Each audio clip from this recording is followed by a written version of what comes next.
مشائخ ان کی خانقاہوں میں جو لوگ آتے تھے اور ان کے پاس وقت گزارتے تھے وہ بھی تو یہی کام کرتے تھے. مشائخ چشت سبق کہتے ہیں اللہ حاضری اللہ ناظری اللہ معی. اللہ حاضر ہے، اللہ مجھے دیکھتا ہے، اللہ میرے ساتھ ہے. تو مقصود تو وہی ہے. تو یہ جو سبق سکھائے گئے ان کا بنیادی مقصد کیا تھا کہ دل میں اللہ تعالی کے استحضار کو پیدا کر دینا. جب یہ استحضار پیدا ہو گیا پھر انسان گناہ نہیں کر سکتا، پھر گناہوں سے جان چھوٹ جاتی ہے، پھر گناہ کی طرف آنکھ اٹھا کے بھی نہیں دیکھتا انسان. ایسے اس کے دل کی کیفیت ہو جاتی ہے. چنانچہ ایک بزرگ تھے تو ان کے پاس ایک نوجوان آئے اور انہوں نے دوسرے دن ہی ان کو خلافت دے دی. بہاؤدین زکریا ملتانی رحمت اللہ علیہ ہمارے قریب میں ایک بزرگ گزرے ہیں، بہت بڑے بزرگوں میں سے. تو جب ان کو خلافت مل گئی تو باقی جو وہاں پرانے رہنے والے لوگ تھے ان کو عجیب لگا. تو ان میں سے ایک دو نے حضرت سے بات کہی کہ حضرت ہمیں تو اتنے سال گزر گئے یہاں آئے ہوئے، ہم پر تو یہ رحمت کی نظر نہ اٹھی، اور وہ تو 2 دن پہلے آیا اور اس کے اوپر اتنی مہربانی. حضرت ہم بھی تو پڑے ہیں راہوں میں. جب اس نے یہ بات کی تو شیخ نے کہا کہ اچھا میں تمہیں اس کا جواب کسی وقت سمجھاؤں گا. اب 2-4 دن گزر گئے تو کرنے والے بھی بات بھول گئے تھے. اللہ کی شان کے مہمان آ گئے اور ان کے لیے مرغی ذبح ہونی تھی، چند مرغیاں. تو حضرت نے وہ معترضین جو تھے نا ان کو بلایا اور ان کو مرغی بھی دی اور ان کو چھری بھی دی، اور اس بندے کو بھی دی مرغی اور چھری. اور ان 4-5 جو بھی تھے ان کو کہا بھئی جاؤ ان کو ایسی جگہ ذبح کر کے لاؤ جہاں کوئی نہ دیکھتا. وہ لوگ گئے، کوئی دیوار کے پیچھے بیٹھ کے ذبح کر رہا ہے، کوئی درخت کے پیچھے بیٹھ کے ذبح کر رہا ہے، سب ذبح کر کے لے آئے.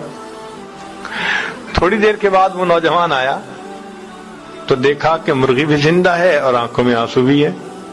تو شیخ نے پوچھا کیا ہوا؟ حضرت آپ نے شرط لگائی تھی ایسی جگہ ذبح کرو جہاں کوئی نہ دیکھتا ہو، میں جہاں بھی گیا میرا پروردگار مجھے دیکھ رہا تھا. تو شیخ نے ان لوگوں کو سمجھایا کہ دیکھو اس نوجوان کے قلب کی یہ کیفیت تھی جس وجہ سے اس کو میں نے یہ نعمت جلدی عطا کر دی. تو اس ذکر اور مراقبے کا بنیادی مقصد یہی کہ ایمان مضبوط ہو جائے، پھر انسان کی زندگی گناہوں سے پاک ہو جاتی ہے. آج چونکہ ہم محنت نہیں کر رہے، آج گناہوں کا کرنا بہت آسان بن گیا. اب آپ یہ نہ سوچئے کہ یہ ایمان مل گیا تو بس انسان عورت سے متعلقہ گناہ سے بچ جائے گا. نہیں، سارے گناہوں سے بچ جائے گا. ہر گناہ سے نہ دھوکہ دے گا، نہ جھوٹ بولے گا، نہ کسی کا برا سوچے گا، اس لیے کہ اس کو پتا ہوگا کہ جو میں سوچ رہا ہوں، جو میں کر رہا ہوں، میرا رب مجھے دیکھتا بھی ہے اور جانتا بھی ہے. اللہ اکبر کبیرہ. چنانچہ اللہ کے خوف سے گناہ کو چھوڑ دینا یہ اللہ رب العزت کو بہت پسندیدہ ہے. اور یہ احساس دل میں ہونا کہ مجھے قیامت کے دن جواب دہ ہونا پڑے گا، انسان پھر کوئی ایسا کام نہیں کرتا. کتابوں میں لکھا ہے کہ امیر شاہ ایک علاقے کا بادشاہ گزرا ہے، اس نے تفریح کا پروگرام بنایا کہ میں جنگل میں جاتا ہوں اور شکار کھیلوں گا. اس کے ساتھ پولیس بھی تھی. 3 دن اس کا وہاں سٹے تھا. اب پولیس والوں کو ایک گائے وہاں نظر آئی جو چر رہی تھی، تو انہوں نے دل میں سوچا کہ بھائی کوئی اس کا مالک تو قریب نظر نہیں آتا، تو یہ شاید بغیر مالک والی گائے ہے. انہوں نے اس کو ذبح کر لیا پکڑ کے اور اس کو گوشت بھون کے کھا لیا. وہ گائے تھی ایک بوڑھی عورت کی. جب گائے واپس نہ آئی شام کو تو وہ اپنی کوٹھڑی سے نکلی ڈھونڈتے ڈھونڈتے پتہ چلا کہ جی گائے تو پولیس والوں نے کاٹ دی، ذبح کر دی اور کھا بھی لی۔ تو اس نے کہا کہ جی میرا تو گزارا ہوتا تھا اس کے دودھ دہی پہ، اب آپ لوگوں نے اگر ایسا کیا تو مجھے پیسے دے دیں، میں کوئی اور گائے خرید لوں۔ انہوں نے پیسے بھی نہ دیے۔ اس نے کہا اچھا پھر مجھے بادشاہ سے ملاقات کروا دو، میں اس سے پیسے لے لیتی ہوں۔ تو انہوں نے کہا نہیں، ہماری نوکری چلی جائے گی۔ انہوں نے بادشاہ سے بھی نہ ملنے دیا۔ وہ بڑی پریشان کہ اب میں کروں تو کیا کروں۔ کسی سے اس نے مشورہ پوچھا تو انہوں نے مشورہ دیا کہ دیکھو بادشاہ نے 3 دن کے بعد واپس اپنے گھر جانا ہے، اور راستے میں ایک دریا پڑتا ہے اور اس کے اوپر ایک ہی پل ہے، دوسرا کوئی راستہ ہے ہی نہیں، تم وہاں چلی جاؤ۔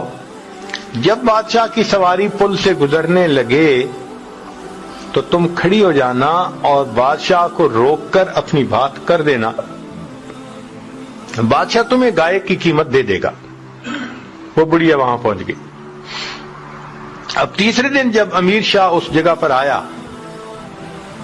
اللہ اکبر، تو پل سے گزر رہا تھا، بڑھیا اٹھی اور اس نے اس کے گھوڑے کی لگام کو پکڑ لیا، کھڑا کر لیا۔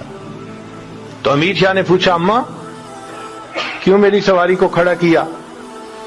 تو اس پر اس بڑھیا نے کہا کہ امیر شاہ میرا اور تیرا ایک معاملہ ہے، میرا اور تیرا ایک معاملہ ہے، یہ پوچھ رہی ہوں کہ اس پل پہ فیصلہ کرنا چاہتا ہے یا قیامت کے دن پل صراط پہ فیصلہ کرنا چاہتا ہے۔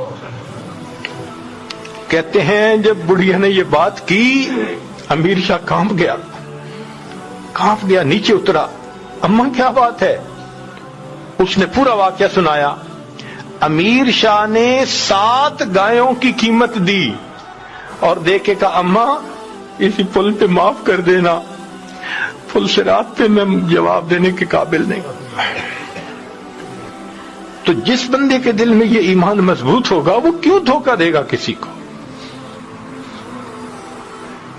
تو اس ایمان کی مضبوطی کا اثر پوری زندگی میں آتا ہے، کسی ایک چیز میں نہیں آتا، ہر کام میں یہی کیفیت ہوتی ہے اس کی۔